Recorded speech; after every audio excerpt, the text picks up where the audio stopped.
Hello सभी मित्रों को गुड मॉर्निंग। तो आइए शुरू करते हैं। कल हमने देखा था चंद्रगुप्त जो द्वितीय जो है उनके बारे में, उनकी कूटनीति के बारे में और उनके धर्म के विचार के बारे में। आज हम देखते हैं साहित्य व कला के बारे में। तो चंद्रगुप्त सेकंड, चंद्रगुप्त जो सेकंड जो थे, इनके दरबार में नौ जो विभूतियां जो थी, नौ कवि जो ठीक है, नौ जो महान विद्वान जो थे इनके दरबार में, ठीक है, उनमें से कालिदास, ब्राह्मी और धन्वंतरी व छपना की महत्वपूर्ण जो थी साहित्य और गणितज्ञ और विज्ञान से संबंधित थे। ठीक है, तो साहित्य के बारे में और कला के बारे में इनकी जानकारियां हैं। फिर इनके दरबार में जो है वो फाइयान भी आए थे। इनके दरबार में चंद्रगुप्त सेकंड के दरबार फाइयान एक चीनी यात्री थे। इनका उद्देश्य क्या था? इनका उद्देश्य था कि ये जो आए जो थे, इनका काम यही काम था कि जो बौद्ध जो ग्रंथ है उनको इकट्ठा करना, ठीक है, उनकी जानकारियां लेना और जो बौद्धिक जो स्थान जो थे वहां पे क्या करना, घूमना। ठीक है, ये इनका क्या था, काम था। महत्वपूर्ण उद्देश्य इनका था फाइयान। फिर पाटलिपुत्र उस समय और उज्जैन उस समय क्या थे, शिक्षा के केंद्र थे, यानी विद्या के केंद्र थे। इसके समय चंद्रगुप्त सेकंड। ठीक है, और संस्कृत भाषा गुप्तों की राजकीय भाषा थी संस्कृत। तो ये पूछ ले कि राजकीय भाषा संस्कृत किसकी थी, तो गुप्तों की जो थी संस्कृत भाषा राजकीय भाषा। ठीक है, तो ये साहित्य और कला के बारे में हमने देखा। ठीक है, फिर आगे जो है, आगे बात करते हैं। ये जो थी चंद्रगुप्त सेकंड के की जो साहित्य और जो कला जो है उसके बारे में जानकारी। ठीक है, आगे जो है आगे देखते हैं।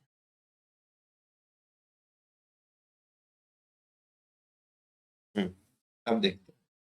तो आगे बात करते हैं कुमारगुप्त की। चंद्रगुप्त सेकंड के बाद जो बात आती है वो कुमारगुप्त की। इनका जो समय जो था, इनका जो टाइम जो था वो था 412 ईस्वी से लेके 455 ईस्वी तक।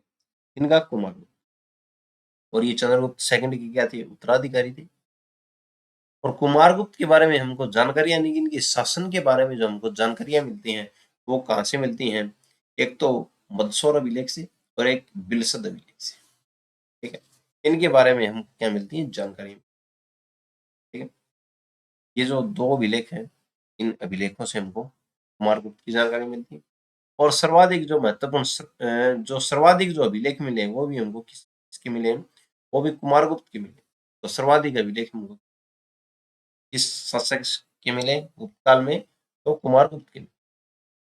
ठीक है, और इन्हीं इन्हीं के काल में नालंदा विश्वविद्यालय की क्या हुई थी, स्थापना। तो आ जाएगी नालंदा विश्वविद्यालय की स्थापना किसके काल में हुई थी, तो कुमारगुप्त के काल में हुई थी, जो कहाँ पे, बिहार में है, और जो बौद्ध शिक्षा का क्या है, केंद्र है। ठीक है, फिर कुमारगुप्त के काल में कुमारगुप्त ने एक जो मुद्राएं चलाई थी, इसकी चांदी की मुद्राएं चलाई थी, और उनकी आकृति जो थी वो मोर जो होता है, मोर के समान उनकी आकृतियां। ठीक है, चंद्रगुप्त के बारे में और जो कुमारगुप्त के बारे में जो महत्वपूर्ण तथ्य वो हमने देख लिए। अगला जो शासक है, कुमारगुप्त जो थे, इनका जो उत्तराधिकारी जो है वो कौन है, स्कंदगुप्त। स्कंदगुप्त का समय देखते हैं हम। इनका काल कब से लेकर कब तक रहा, 455 ईस्वी से लेकर 468 ईस्वी। ठीक है, और कुमारगुप्त ये क्या थे, उत्तराधिकारी थे, कौन, ठीक है। और स्कंदगुप्त के जो शासन की जो जानकारियों के बारे में देखें तो कहाँ से मिलती है हमको, तो स्कंदगुप्त का जो शासन जो था कैसा था, इनका जो उल्लेख जो हमको कहाँ पे मिलता है, एक तो जूनागढ़ अभिलेख और एक भित्रीय अभिलेख। दो अभिलेखों से हमको स्कंदगुप्त के शासन के काल के बारे में पता। ठीक, और क्या पता चलता है, तो स्कंदगुप्त ने जो हूण होते हैं, जो एक मध्य एशिया की जो एक बर्बर जनजाति जो है, जो आती है और आकर क्या करती है, जैसे उनका काम है लूट और खसूट। ठीक है, तो उन्होंने अपने राज्य की क्या की थी, रक्षा की थी। ठीक है, बचाया था किसने, स्कंद। और आर्य जो सभ्यता है उसको बनाए रखा, बचाए रखा। और स्कंदगुप्त ने विक्रमादित्य की उपाधि धारण की थी। ठीक है, और अभिलेख है जूनागढ़ अभिलेख। जूनागढ़ अभिलेख में ये लिख रखा है कि कुशल शासक के बारे में देखें तो जूनागढ़ अभिलेख में ये लिख रखा है कि जो स्कंदगुप्त जो थे वो लोक हितकारी शासक थे, प्रजा हितैषी शासक थे। यानी कि लोगों के बारे में जो सोचने वाले शासक थे, और प्रजा हितैषी, प्रजा के हित के बारे में जो फैसले लेते थे, ऐसे शासक थे। कौन? स्कंदगुप्त। गुणों के बारे में हम देख लिए। ठीक है, मध्य एशिया की क्या है, जाति बराबर जाति। ठीक है, और स्कंदगुप्त ने जो है निर्माणकर्ता के बारे में स्कंदगुप्त को देखें तो स्कंदगुप्त ने इन्होंने क्या किया था, एक सुदर्शन झील का जीर्णोद्धार कर। स्कंदगुप्त ने ये पूछ ले, सुदर्शन झील का जीर्णोद्धार किसने करवाया था? स्कंदगुप्त। ठीक है, स्कंदगुप्त के उत्तराधिकारियों की बात करें तो कौन थे? ये थे बुधगुप्त व भानुगुप्त। और बुधगुप्त और भानुगुप्त के शासनकाल आते आते जो गुप्त काल जो था वो क्या होगा, वो धीमा पड़ गया, यानी कि पतन की ओर जाने लगा। ठीक है, आगे बात करते हैं। आगे बात करते हैं जो चंद्रगुप्त सेकंड के दरबार में पायन जो है, पायन के बारे में। पायन ने लिखा भारत का यात्रा वर्णन। ठीक है, पायन कौन थे? सीधी बात है, तो पायन क्या थे? चीनी यात्री। ठीक है, स्कंदगुप्त के काल ये जो थे चंद्रगुप्त सेकंड के काल में आए थे, तो इन्होंने जो गुप्त काल के बारे में, जो गुप्त काल का शासन जो था उसके ऊपर क्या डाला है, प्रकाश। तो सबसे पहले देखते हैं फाइयान का उद्देश्य क्या था। तो इनका उद्देश्य बौद्ध ग्रंथों को प्राप्त करना, वह बौद्ध स्थानों की। सबसे पहले फाइयान का जो उद्देश्य जो था वो क्या था, कि जो बौद्ध जो ग्रंथ है उनको प्राप्त और बौद्ध स्थानों पर क्या करना, यात्रा।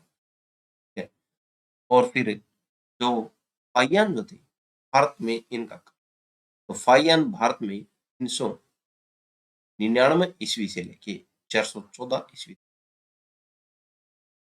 ठीक है, इसके काल में आए थे। तो फाइयान जो है चंद्रगुप्त सेकंड के काल। और इनकी रचना बोल लो या पुस्तक बोल लो या यात्रा वृतांत, तो उसका नाम देखें तो फाइयान ने कौन सी पुस्तक लिखी, कौन सी रचनाएं लिखी, कौन सा उनका यात्रा वृतांत था, तो उसका नाम है ओ क्यों की। ओ क्योंकि पूछ लेता सीधी बात, ओ क्योंकि इसकी रचना या फाइयान की रचना कौन सी है? ठीक है, तो फाइयान की यात्रा। ठीक है, ओ क्योंकि यानी कि फाइयान की यात्रा। ठीक है, पुस्तक में गुप्त काल पर प्रकाश डाल रखा है किसने? फाइयान ने। जो गुप्त काल है उसके बारे में लिखा हुआ है। ठीक है, पुस्तक में गुप्त काल के सामाजिक, राजनीतिक, आर्थिक और पाटलिपुत्र के बारे में जानकारी ली। तो जो फाइयान जो थे इन्होंने गुप्त काल के बारे में सामाजिक और राजनीतिक, कि उस समय गुप्त काल का समाज कैसा था, गुप्त काल में राजनीति कैसी थी, गुप्त काल में जो आर्थिक जो स्थिति थी वो कैसी थी, और पाटलिपुत्र के बारे में, पाटलिपुत्र कैसा नगर था उसके बारे में लिखा है इसने, फाइयान। तो देखते हैं फाइयान द्वारा जो सामाजिक वर्णन किया गया है उसके बारे में देखते हैं। ये फाइयान द्वारा गुप्त काल की राजनीति जानकारी। ठीक है? कि फाइयान ने गुप्त काल की राजनीति के बारे में क्या लिखा है। तो फाइयान सबसे पहले लिखते हैं कि जो शासक जो था प्रजा उदार था। अब प्रजा उदार शासक जो था, ठीक है? शासन जो था प्रजा उदार, और न्यायपालिका लोग कम जाते थे क्योंकि झगड़े बहुत कम होते थे। झगड़े कम होंगे तो न्यायपालिका लोग नहीं जाए। ठीक है, तो शासन प्रजा उदार। ठीक है। और न्यायपालिका लोग कम जाते। भूमि का 1/6, आयन बोल रहे हैं कि भूमि का 1/6 कर आय का मुख्य स्रोत। 1/6, 6 में से 1 भाग कर के रूप में मुख्य स्रोत। और शासक जो था प्रजा हितैषी था। ठीक है। जब शासक प्रजा हितैषी होगा और नगर में झगड़े नहीं होंगे, न्यायपालिका कोई चाहता नहीं, तो सीधी बात है प्रजा तो सुखी रहेगी। प्रजा उस समय कैसी थी? ये कौन लिख रहे हैं? ये फाइयान लिख रहे हैं। नहीं, यात्रा होता। और फाइयान ने अपने बारे में भी एक लाइन लिखी है कि यात्रियों के लिए अच्छी व्यवस्था थी रहने की। ठीक है? ये नहीं कि कोई यात्री आ गया वहां को आने ही नहीं दिया या पहले ही भगा दिया, नहीं, सभी यात्रियों के लिए आने के लिए, रहने के लिए अच्छी व्यवस्था। ठीक है। नागरिकों की रक्षा करना शासक का पहला क्या था? ठीक है। शासक अगर प्रजा हितैषी है तो सीधी बात है नागरिकों का तो पहला कर्तव्य है। तो नागरिकों की रक्षा करना शासक का पहला क्या था? कर्तव्य था। ये बात थी राजनीति। फाइयान द्वारा गुप्त काल की राजनीति बारे में जानकारी। आगे देखते हैं हम। अब फाइयान बता रहे हैं गुप्त काल की सामाजिक स्थिति, समाज कैसा। तो गुप्तकालीन जो प्रजा जो थी वो सुखी थी, ये मैंने पहले भी देखा। राजनीति, ठीक है। अमीरों में गरीबों की मदद करने के लिए प्रतिस्पर्धा रहती थी। प्रतिस्पर्धा क्या होती है कि एक कोई अमीर है, ठीक है, जैसे अमीर व्यक्ति, ठीक है, इस अमीर व्यक्ति ने जो ये गरीब में, ठीक है, गरीबों को क्या दे दिए, लगा लो ओढ़ने के लिए दे दिए कंबल, कंबल दे दिए। तो दूसरा अमीर व्यक्ति, उसने क्या किया, गरीबों के लिए अस्पताल खुलवा दिया। तो ये अमीरों में जो प्रतिस्पर्धा रहती थी दान करने की, ठीक है, मदद करने की, गरीबों की मदद करने की या दान करने की, ठीक है। ये कौन लिख रहे हैं? ये फायन लिख रहे हैं, ठीक है, अपनी यात्रा, ठीक है। अच्छा, समाज में बहुत से लोग मदिरा व मांस से दूर रहते। तो फाइयान का कहना है कि समाज जो था उसमें शराब बहुत कम पीते थे और मांस बहुत, इनसे दूर रहते थे। जो शराब और मांस का सेवन करते थे वो जो नगर जो थे उनसे बाहर रहते, बाहर रखा जाता था, नगर में आने ही नहीं दिया जाता। अगर वो नगर में आते तो उनको वो क्या लेके आते, डंडा लेके आते या कोई खड़ाम वगैरह वगैरह पहन के आते और उसको जमीन के ऊपर पटकते, जिससे खुड़का होता था। जैसे डंडा लेके आ रहे हैं तो उसको जमीन के ऊपर मारते हुए आते, जिससे ये पता चले कि जो मांस का सेवन और शराब पीने वाले हैं वो आ रहे हैं, ठीक है। उनको क्या बोला जाता था? उनको बोला जाता था चंडाल। तो एक समाज से अलग हिस्से में उनको रखा जाता था, समाज में मिला के नहीं रखा जाता, ठीक है। और इससे ये सिद्ध होता है कि वहां पे छुआछूत भी थी। आइए, ये लिखा हुआ है, समाज में बहुत से लोग मदिरा व मांस दूर थे, मांस से दूर दूर थे। जो व्यक्ति शराब व मांस का सेवन करता था उन्हें नगर से बाहर कहा जाता, उन्हें चांडाल कहा जाता। चांडाल शब्द यहाँ से आया, गुप्त, ठीक है, चांडाल, चांडाल कहा जाता था। जब वो शहर में आते थे तो डंडा या घूगर पीटते हुए आते। इससे ये सिद्ध होता है कि उस समय छुआछूत व अस्पृश्यता थी, ठीक है, इस समय गुप्त काल। तो ये एक चांडाल जो थे, जो मांस और मदिरा जो खाते थे, इनको बोला जाता था चांडाल। मदिरा पीते थे और मांस खाते, और ये लगभग नगर से इनको बाहर ही रखा जाता था, अलग श्रेणी में।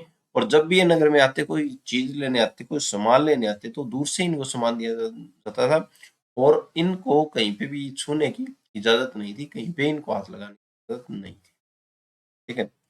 जब भी आते तो कोई डंडा या कोई घुंघरू वगैरह वगैरह लेके आते, जैसे डंडा लेके आते हैं तो उसको पीटते जैसे पुरानी फिल्में होती हैं, ठीक है, तो वो गुफाओं में रहते हैं जो ये मांस मूस खाने वाले होते हैं, और वो जब गांव में आते हैं तो वो डंडा पीटते हुए आते हैं, उनको बोला जाता है चंडाल। ठीक है, तो इससे ये पता चलता था कि वो आ रहे हैं, इसलिए लोग दूर हो जाते थे उनसे।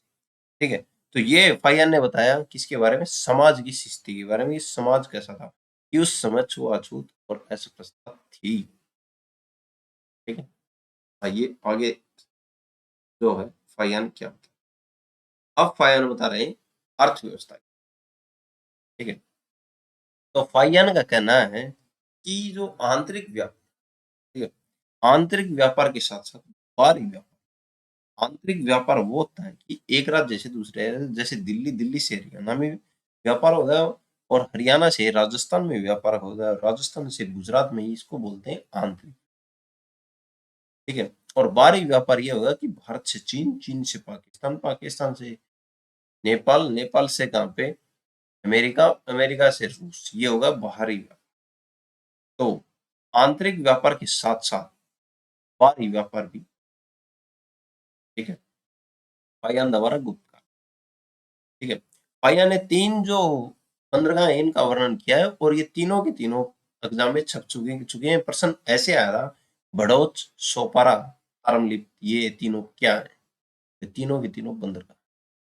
ठीक है, ये उस समय गुप्त काल की तीनों तीन बंदरगाह होती थी जो महत्वपूर्ण जो थी, भड़ोच, सोपारा और तारमलिप्त, ये तीन बंदरगाह। भारत का व्यापार चीन, दक्षिण पूर्वी एशिया व मध्य यूरोप के साथ। ठीक है, किस काल में, गुप्त काल में। कौन बता रहा है ये बात, ये फाइयान की यात्रा वृत्तांत में। आगे देखते हैं, फाइयान द्वारा पाटलिपुत्र। अब गुप्त काल में पाटली, जब फाइयान आए तो उन्होंने वो यात्रा वृत्तांत लिखा, भारत का यात्रा वृत्तांत, तो उसमें भी पाटलिपुत्र का भी वर्णन किया। तो फाइयान बोल रहे हैं कि मैं जो है 2-3 बार पाटलिपुत्र में रहा हूं। ये क्या है, ये मगध का महत्वपूर्ण नगर माना, कौन सा, पाटलिपुत्र। फाइयान द्वारा बौद्ध धर्म की 2 शाखाएं यहाँ पे थी, पाटलिपुत्र। फाइयान बोल रहे हैं कि मैं तो जो है पाटलिपुत्र में 2-3 बार ही रुका हूँ, और मेरे मेरी नजर में जो मगध जो है, मगध का महत्वपूर्ण नगर है कौन सा, पाटलिपुत्र। और मैंने यहाँ पे जो बौद्ध धर्म है इसकी 2 शाखाएं देखी, कौन कौन सी, एक तो हीनयान और एक महायान। ठीक है, ये कौन बोल रहे हैं, फाइयान। ठीक है, और बड़ी संख्या में क्या देखे यहाँ पे, बौद्ध विहार, बड़ी संख्या। हाँ,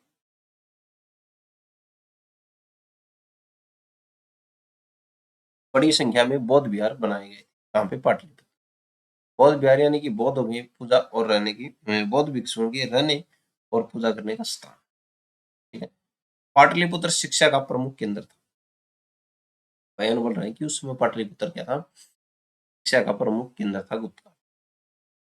पाटलिपुत्र में धनवान, ये फिर से पॉइंट आ गया, पा, पाटलिपुत्र में धनवान और धर्म निष्ठ लोग रहते, इनके बीच दान व सत्कर्म में प्रतिस्पर्धा रहती थी।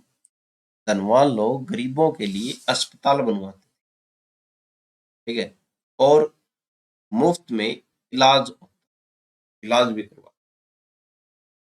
ठीक है, तो जो अस्पताल उस समय बन रहे थे और आज की स्थिति, उस समय भी हॉस्पिटल पाइयन दवा बताया जा रहा है। इस समय रथ यात्रा व जुलूस निकलते, तो जुलूस और रथ यात्रा का जो चलन आज से नहीं है, पीढ़ी दर पीढ़ी आ रहा है। ये जो फाइयन जो बता रहे हैं वहां से लेके, ठीक है, यानी कि 399 में भी क्या होता था, 399 415 तक, उस समय भी बता रहे हैं कि ये रथ जो यात्रा है और जुलूसों का भी क्या निकलते थे। ये पाटलिपुत्र के बारे में बताया कि पाटलिपुत्र में ये करी है, और पाटलिपुत्र शिक्षा का केंद्र था, जलूस और क्या है, शोभा यात्राएं निकलती थी, धनवान लोगों के बीच प्रतिस्पर्धा थी, धनवान लोग गरीबों के लिए अस्पताल बनवाते थे और मुफ्त में क्या होता था, इलाज होता था। बड़ी संख्या में क्या थे उस समय, बौद्ध विहार थे पाटलिपुत्र। अगला देखते हैं, पाषाण द्वारा गुप्त काल में धार्मिक स्थिति का वर्णन। ये सभी की सभी जो बातें हैं, ये पाषाण की जो बुक है, जो यात्रा वृत्तांत है, में लिखा हुआ। ठीक है,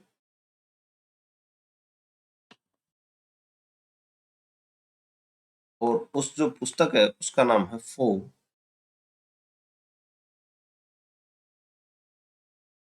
क्यो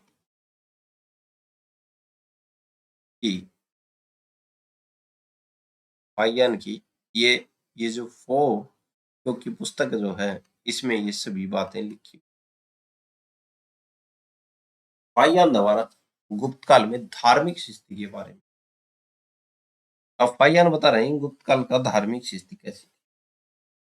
पाषाण के द्वारा फायर बोल रहे हैं कि जो गुप्त शासक जो थे वो तो विष्णु धर्म को मानने वाले थे, वैष्णव धर्म से संबंधित, लेकिन इनके काल में ब्राह्मण धर्म फला फूला और अन्य जो धर्म जो थे, अन्य धर्मों का भी क्या हुआ था, विकास। गुप्त काल में धार्मिक सहिष्णुता का हुआ था, सभी धर्म समान थे, सभी धर्म नहीं कार्य में मलिन थे, किसी के ऊपर भी कोई पाबंदी नहीं। ये फाइयन द्वारा, ठीक है। तो ये जो हमने फाइयन का भारत यात्रा वृत्तांत देख लिया। कल हम बात करेंगे गुप्त काल का प्रशासन, कि गुप्त काल का प्रशासन कैसा कैसा था।